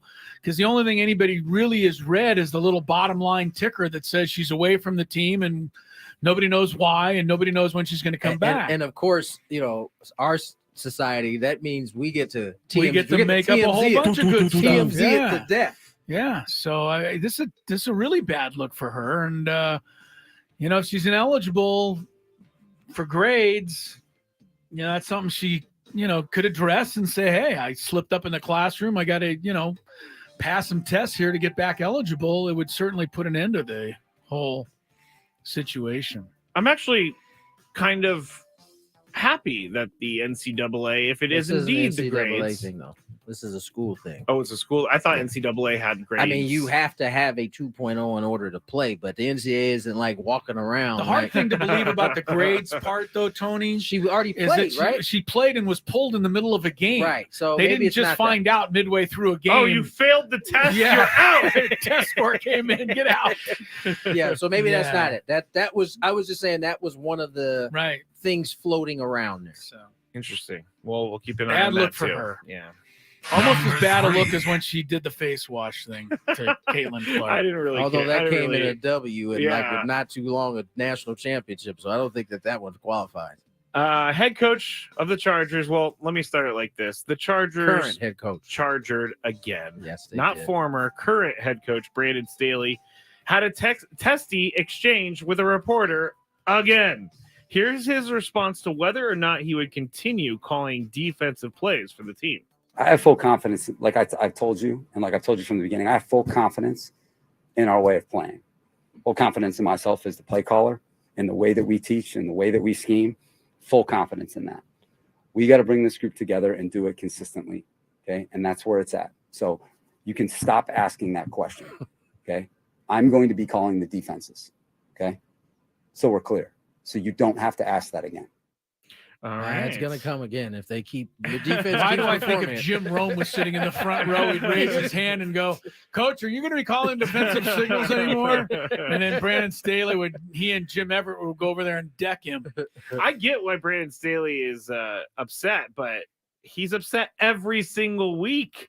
So, Chris, it's never one person's fault. We've talked about this so many times about when he should be fired, but who should shoulder some of the blame for how the last couple seasons of Charger football have gone? What do you mean? The There's general gotta be- manager, you think? Telesco's been there a long time. Yeah. I think the ownership is asleep, right? I mean, do Yes. they even know what's going on with their franchise? I don't think they do. Yeah. I think maybe that's what you want me to say, but Brandon Staley's got to take responsibility, as he said. I mean, this team finds a way to lose every single Sunday. Practically every single Sunday. So as long as, Spanos doesn't have a clue, maybe Brandon Staley can get away with it and last a little bit longer. But everyone else in football thinks the guy ought to be fired. I don't know enough about X's and O's and all of that stuff, but a guy like Rex Ryan certainly does. And he said that the guy ought to go back to coaching Division Three. Yeah, I think that's Rex being jealous. Well, I don't know. I mean, I think a lot of it is that the guy is overmatched as a head I don't disagree coach. with that. All right, so maybe he should be out of there. Yeah. You think Tony, he's jealous? Rex Ryan? Yeah. He's been trying to throw his name in the hat of all these jobs, as far as I know. He's probably thinking, man, you have a Justin Herbert. What if he is just you have a simply Khalil Mack. What if he is just simply thinking you can't coach? Like you're just not good at. He's just giving us his opinion. Yeah, that could be it too. What's the actual question? Do I? Who should help? Who else should is shoulder fault some is of the it? blame? He wants you to say Spanos. I know. I honestly was curious to see what you guys say. Could it be Justin Herbert? Could it be someone else? I would say, is it Telesco? Right? Telesco. Telesco and Brandon shoulder the even amount of load. I mean, Telesco's has as many lives as He does. Brandon Staley at this point. Maybe that's why he's so forgiving in terms of turning it around. There is nothing that we've seen from the Chargers that make you believe this is the right situation. Yeah. If we're being honest, right? If you watch them play week in, week out, there's nothing that's like, you know what? This is the duo. The hire was even suspect from the beginning. Like we went over last week. He only had like a little bit of NFL time as a coach. But again, Chris Carr brought this point up earlier. Like, that's not a definite, like, you have to have experience in those spots. Now, maybe you could argue he just hadn't coached enough, but hasn't gone well. We know that. No. Number 2. All I know is the group text with Odd Thomas and Will Galvez just is so depressing every Sunday. They like get so excited when the game's going the Chargers' way, and then every time when it ends, it's just Will with an expletive. All right. For the first time in Is that the same thing as an expletive? Yes, the expletive was something we said long time ago. For the first time in NFL history, the Jaguars, Browns, and Lions, 2 cats, are all 7-3 or better through 10 games. A big reason is because the Lions are now 8-2 for the first time since 1962. Tony, did the NFL need new teams at the top after dominance by few over the last 20 years? I think that's the awesome thing about the NFL is there always are new teams in the mix. Now, what's different is there's a couple new teams at the top this year. Like right, the Texans are in the mix right now, right? But what we know about the NFL is from week 11 to how many weeks we going now? 18. We get to week 18, it can look completely different. And so I think that's why everybody loves the NFL is because teams, a new team or two constantly year in and year out join the fray. Usually it's at the bottom. This year we got them a couple at the top. So I don't know if they need it, but I think that's also what makes the NFL so great. Chris, what do you think? Yeah, it's good for those fans. For that fan base. It's not great for like me personally. I like to see the stalwart teams at the top. I think most of us do. We're used to seeing the Chiefs. We're now used to seeing the Eagles and the Niners and the Cowboys and the Bills. And those are the teams that we watch. I think those teams get higher ratings than the Lions or the Browns do. But yeah, it's any given Sunday. So the NFL's always been like this though. To me, it's never landed on the Lions or the Browns before. I mean, those two teams they're the only two teams ever to go 0-16, right? Neither of them have been to a Super Bowl. I mean, it's, bad franchises. So like I said earlier, wouldn't that be crazy if they both made the Super Bowl this year? That would be wild. That would be a low rated Super Bowl, I bet you. Probably. Number 1. All right, so we talked about it a little bit earlier. Krista Thompson, Aaron Andrews. Well, a couple years ago when Aaron Andrews and Krista Thompson were talking about making fake reports, Aaron Andrews did actually say it's in her Calm Down podcast in 2022, she she said that she had done the same thing and, quote, I didn't want to throw a coach under the bus, is what Aaron Andrews said. So what her spokesperson said about this whole controversy, Jill Fritzo, she said, quote, for her entire career, Aaron Andrews has worked very closely with coaches, players, and PR staffs to ensure accuracy in her reporting. So basically, Aaron Andrews is trying to distance herself from this very quickly. Chris, what do you think should happen with these two? I know it's a lazy question. It's just hard. I mean, they both owe big time apologies and just face up to what they said, what they did, and try to help all the rest of the reporters move past this situation. And it's going to take some time, but they can be at the lead of that. I think that would be nice. Tony? I don't think Aaron Andrews owed anybody an apology. This was when she spoke on this was a couple years back. And if you weren't upset about it at that point, don't be upset about it now. I think it's funny that the podcast name is Calm Down. Right, exactly. Calm down. You should have been upset about it 2 years ago. It now also tells me no one's listening to the podcast if no one's upset. Carissa, on the other hand, she went back at us for a second bite at the apple. So, I've said this before and I haven't been fired yet. So, she probably should apologize. That's about it. That's about it. All right. When we get back, the biggest fan name will be announced on 97.3 The Fan. Oh.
All right, it's 4 o'clock.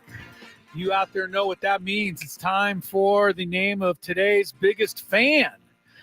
That's right. Today's biggest fan is Ann Olson. That's Ann Olson, Olson. Ann is from La Mesa. And Ann, you need to give us a call at 833-288-0973 within the next 10 minutes. That will get you registered for our grand prize of 20 tickets to a 2024 Padres game in the Odyssey Suite to watch the Padres with all your friends and all of the fans hosts. If you want a chance to have your name called to register for this grand prize, visit 973thefansd.com/biggest fan today. Get registered. The Biggest Fan Contest is presented by the San Diego Seals. Tickets are on sale now at sealslax.com. Ann Olson, the clock is ticking. Tick, tick, tick, tick. Give us a call. As Tony would say. Yes, Purdue came back in the second half and defeated Gonzaga. That is a final now at the Maui Invitational.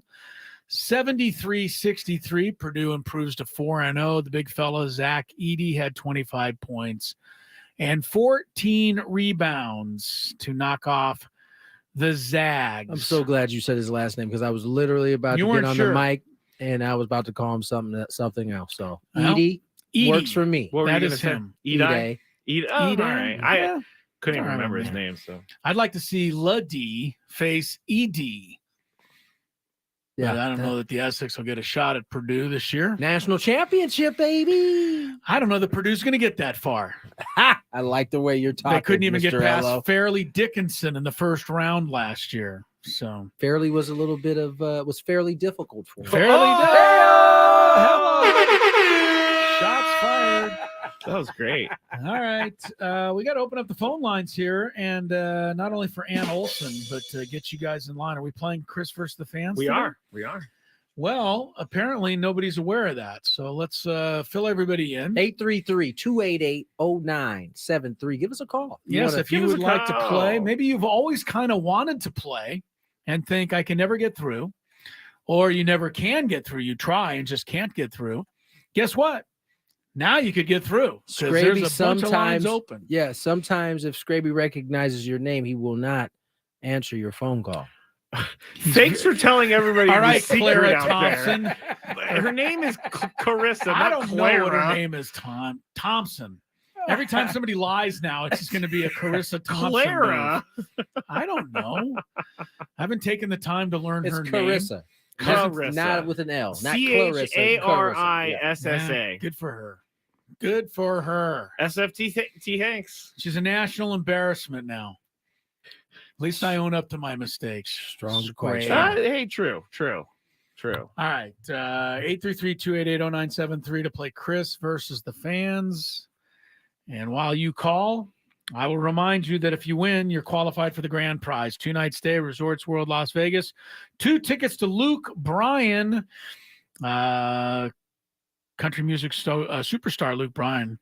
He's announced the final shows of his record-breaking Las Vegas headlining engagement at Resorts World Theater. He's a 5-time Entertainer of the Year. He's had fans on their feet. High-energy electric performance that features only in Las Vegas production elements.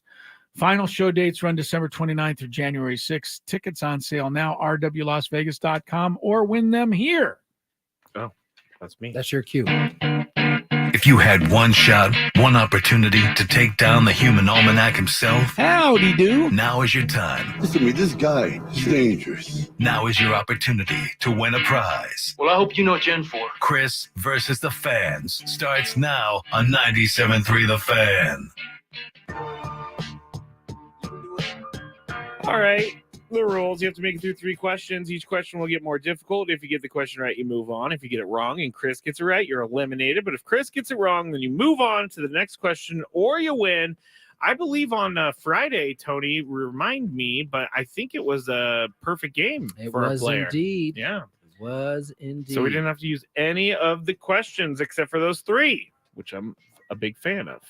All right. Oh, if you're a first-time player, let us know before we get into the first question. You'll get that question for free. I was ready. Here we yes, go. you were. First contestant, Martin. Welcome to the show. How are you? Martin. Can you hear us, Martin? I can hear you. All right, here we roll. Let's go. First question. First time player. First time player. Here you go. Question number 2. Question number 2. Before heading to Japan to play professionally, what major league team did Nick Martinez play for? Tough.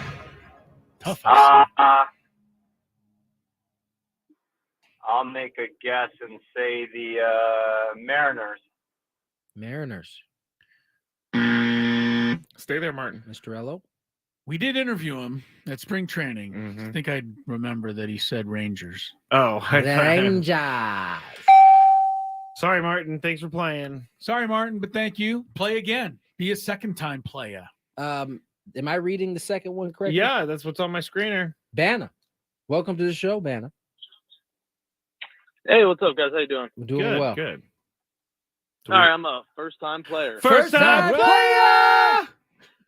Question number 2. Which former major leaguer was nicknamed Joey Bats?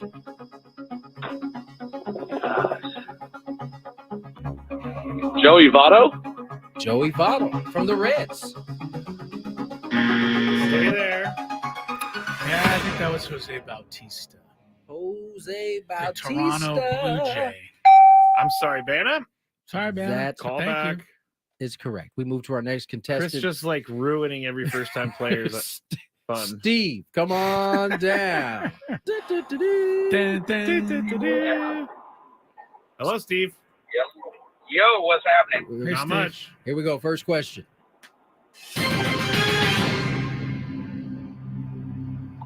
Instead of a traditional putter, what piece of sports equipment did Happy Gilmore use to putt? Hockey stick. Yeah. Hockey stick. It is. Made by Odyssey. By Odyssey. Question number 2. Not all The right. price is wrong, Bob. Thank you for saying Bob. Are you too good for your hole? Answer me. Here we go. You're gonna die, clown. Question number 2. What team did Odell Beckham Jr. win his Super Bowl with? New York Giants. Oh no. That is incorrect. Oh no. I know. I think he was like, it was the Rams, wasn't it? The Los Angeles Rams. Sorry, He got Steve. injured in the game, though. He did. Yeah, he tore tore his his ACL the first. Was it the second time? It was the First second half, time. yeah. He was on his way to MVP. Yes, he was. We'll go to our next contestant, Ron. Welcome to the show. Hey, first time player. First time player. I love that, Ron. You got on there, didn't Yeah, waste any time. yeah, First yeah, time yeah. player. We can get that out the way. Here we go. Question number 2. Gary Sanchez has logged stats with 4 MLB teams, Padres included. Name the other 3. Oh, boy. All of them. Okay, you got New York Mets, Okay. and then I'll just guess Texas Rangers and the Yankees. Mets, Yankees, Rangers. Stay there, Ron. I believe it's Mets, Yankees, Twins. Don't stay there, Ron. Sorry, Sorry, Ron. Sorry, Ron. Oh my gosh. These people are never going to want to play again. Yes, they are. Of course they are. They love the challenge of this, and people win all the the time. time. No, I'm saying Easy. first-time players. They're Hey, going to want to hey, you know, it's not supposed to be easy. All right. Easy money, though, is on the line. Uh-oh. It'll get easy now. Hey, how's it going, guys? Hi, That's well, easy easy money. money. Here we go. Question Ready to do this? number All right. 1. What manager just won AL Manager of the Year? It was Hyde. His last name was Wow. Hyde. Winner. Pulled it out. Nice job. Had to We dig play deep. by Jeopardy rules here. Yeah. Second, last name is acceptable. Okay. All right. Didn't know that for sure. Well, he Making didn't up get rules the on the first go name. 4 years in. We need a number 2 question. Brandon Hyde. Player. Oh, and that that could have guy. been your second question. What is Hyde's Hold first on. name? Hold Sorry. on. Hold I on. ruined it for you. Hold on. All right. Let's do Let's do this one, Tony. I just placed one into the second question. All right.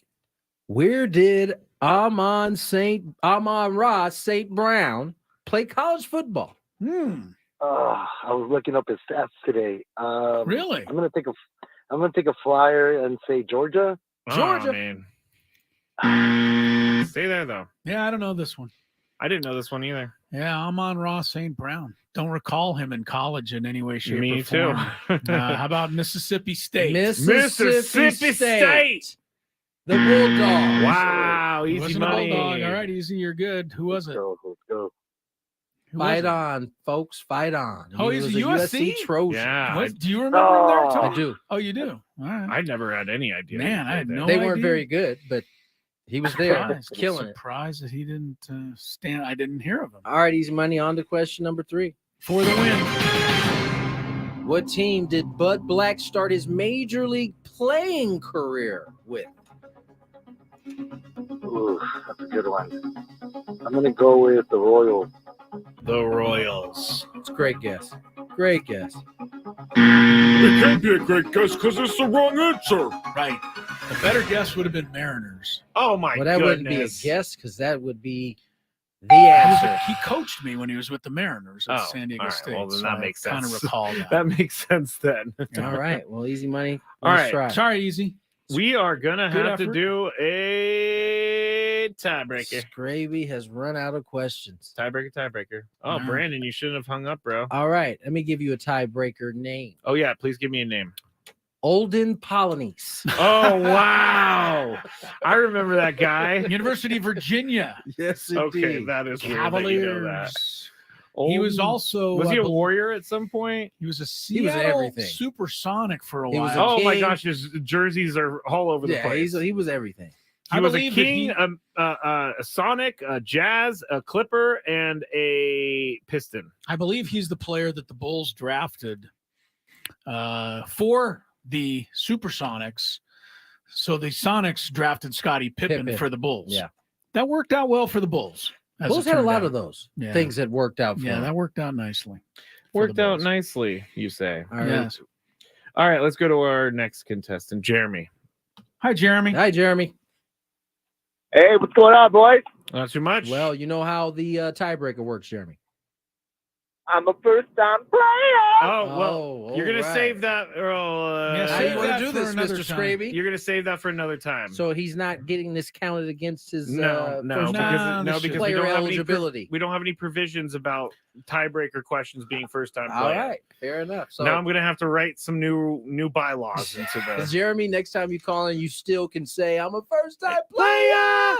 All right, so what's going to happen is I'm going to ask Chris a question about Olden Polynice's There you go. career, Yes. and Chris is going to guess a number. You're going to guess whether the actual number is higher or lower than what Chris guesses. So, Chris, how many? I'm just going to do it. How many points did he score in his career? How many years did Olden Polynice 15 play? at least. He played 10, 12, 5, 10, How 12, many 15, points did he 17 score? seasons. 17 seasons. God. Points? You're not giving me like his scoring average? Points. Peasoinks. That's Peace hard. points, apparently. I don't know how many points he would score. I'm going to say 500 points a year. 8,500. 8,500 points. Jeremy, is the actual answer higher or lower than that?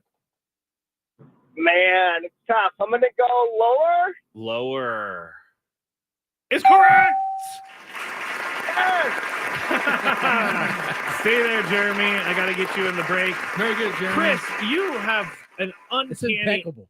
ability to get close to things, but you said 8,500 in his career. He had 8,265. That's darn it. points is a tough one too. Points is a On really a guy tough who one. played 17 years, you don't know what his minutes look like in Right. that time. His that was a good best guess. his best year was 1996. You know what? I don't know why his name came to mind only because I was listening to that old Donald Sterling podcast.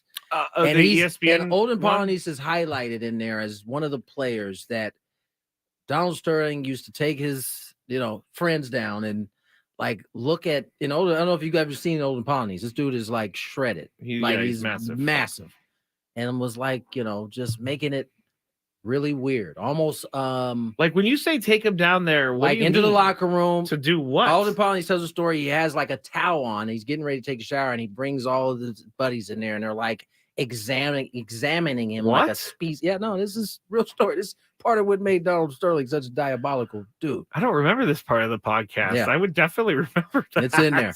It's definitely in there. That is strange. Very strange. Scottie Pippen outscored him by 11,000 points in their careers. Scotty was a much better Nice player. pick. Much by better the player. Bulls. All right, let's get to break. Chris just had to verify that Yes, it was I a did, nice but they pick haven't for the made very Bulls. many smart moves since. But that was a good one. Let's get to break. When we come back, more Gwynn and Chris. We'll get you set for Monday Night Football. From the 97.3 The Fan Traffic Center, here's Kelly Danick. Traffic is sponsored by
Here's the time. Skraby's upset with me for a change.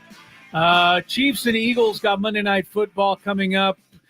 I think it's in about 3 or 4 minutes, but Skraby won't tell me how long it is. No. The coverage of the game. 426 something and some change. It was because I said like 3 times actually in the break. I said 4:26:35 is the out, guys, and then Chris, right before he goes on, he goes, "What time am I have to get out?" Why don't you listen to me? And it's yet another poorly done. Hey, what time do I need to get out at? Voice. What was the score last year's Super Bowl? Anybody? Off the top of their head. 7:35. Nope. I'm not even gonna try. Tony, you don't even want to try. 33-28. 38-35. Oh, wow. Chiefs over the Eagles.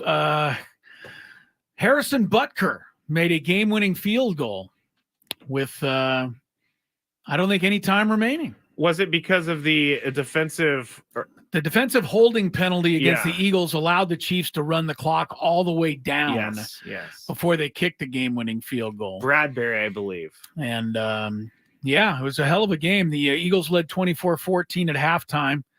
Chiefs came back 17 points in the fourth quarter to pull out the victory, 38-35. Hopefully we'll have a game similar to that tonight, but could use a few more field goals from Harrison Butker as I try to rally from the depths of defeat. I hope he breaks away and pull off a victory over Tony in our fantasy game. I Something already I had my quarterback injured during play this week, and my starting running back injured. The fact that he's during still play close this week is really a terrible. So I do feel bad for Harrison Butker because the way my luck's gone this weekend, he might get injured on the opening kickoff. I don't really want Butker to get injured, by the way. Thank you. I just want him to not make any field goals. Not make any field goals. Which is, I need to make I need like 4 of them. That's quite a few to ask for. I mean, that's doable. It's definitely happened in the history of the game. Really, you only need like a 50-yarder and then like a couple chip shots. Couple chip shots. You good?